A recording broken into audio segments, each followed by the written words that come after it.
Climate Connection for inviting me along to join you today.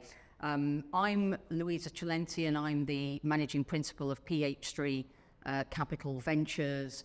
And before launching straight into the Sustainable Fuel Challenge, I just wanted to briefly mention our Beyond Blue Fund and where we're focused in the maritime sector.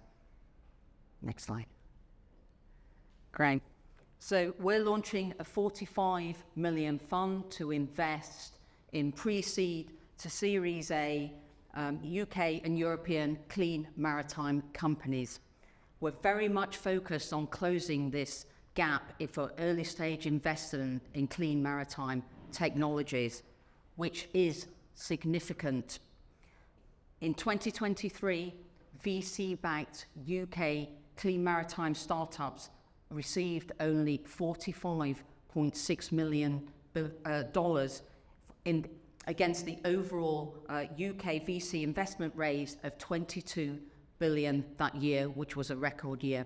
That's only 0.2%. For a sector that's contributing 116 billion in turnover to the UK economy, which outstripping the economic contribution of rail and aviation combined, it really is a sector that's currently undervalued. If we take a look at the market together and some of the growth drivers, you start to see the case for a shift in our investment focus. Our clean tech focus is very much across all of those verticals that you see there, which includes green energy and green fuels, which as shipping will transport half of the world's net zero fuels by 2050. This makes maritime a key enabler for the decarbonisation of all other industrial sectors. What we see are viable markets with huge growth trajectories.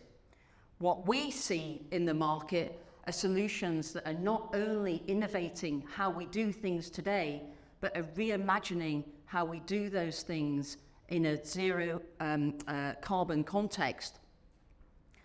But no matter what the future holds, digital can only complement but never replace the physical in maritime.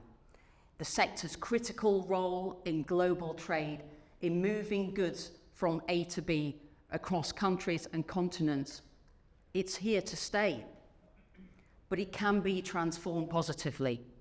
Next slide.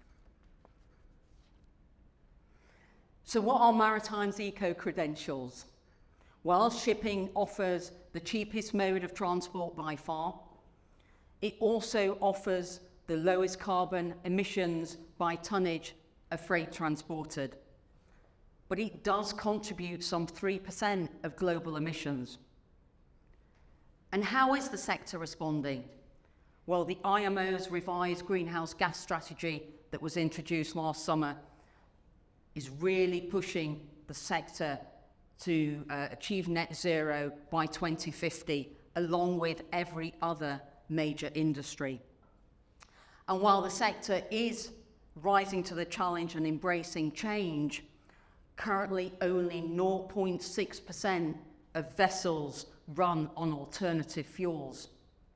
We know zero carbon fuels will remain more expensive to produce in the medium term, even before we factor in the significant cost of changing new infrastructure. This challenging context is causing many in the sector, naturally, some commercial hesitation. But it is encouraging when we see the data that 45% of all vessel new builds were for alternative fuel-ready engines.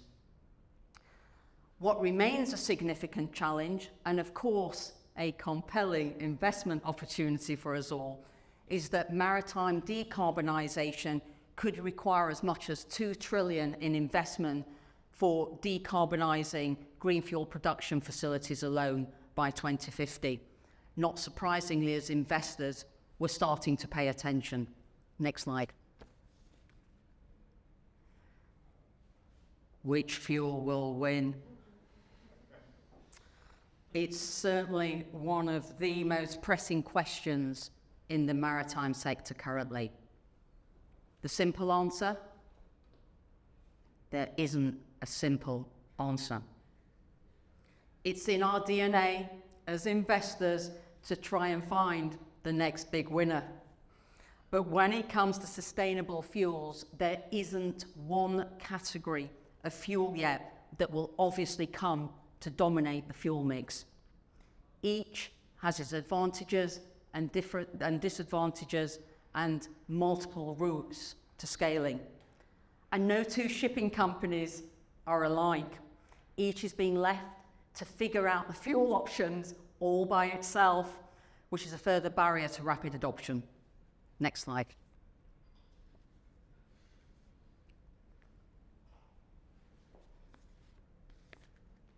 As investors, we're generally comfortable trying to assess the scalability of any given individual technology and supply demand.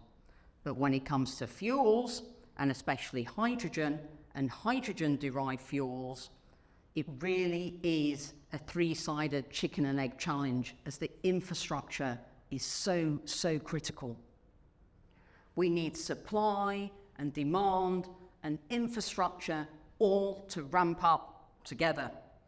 But infrastructure takes time, and no single startup is going to change the rules of the game. And of course, we need an unprecedented jump in the amount of renewable energy generation to support the supply side. We're looking at an 18-fold increase in existing renewable jet production capacity just to supply the shipping industry with enough zero carbon fuel. And the exponential growth in electrolyzer production is even more staggering, at least a 6,000 times increase on current production volumes. So is it all possible? We think so. All exponential trends have followed this pattern. Remember, in 2010, solar and wind contributed only 1.7% of global electricity generation, and it's now forecast next year to overtake coal and make up a third of the world's total electricity generation. So hopefully you followed me to the light bulb moment in recognizing that the maritime industry needs fuel optionality. It also requires substantial investment. Next slide. But that fuel-flexible future, it's not here today. To meet the IMO's 2030 target for emission reductions, we still need to invest in a host of emission-reducing technologies and measures that will really improve vessel performance today.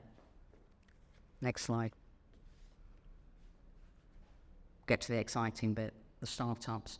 So here are some of the new exciting ventures that are focusing in on green fuel production and multi-fuel infrastructure, and I'm happy to have a chat with you about any of those. Last slide. So, in conclusion, there's a new chapter in maritime, and it's a great time to invest in clean tech, which is the future of the industry. But if there's one takeaway I want to leave you with, it's this: don't fear the new fuels. I hope I've convinced you that multiple fuels are here to stay for the future. But it would be good to hear your thoughts. And I wonder if you'd please spend a few minutes talking to your neighbour to decide whether you're waiting for a one-fuel future or whether you're ready to consider investing in multi-fuel solutions. Thank you.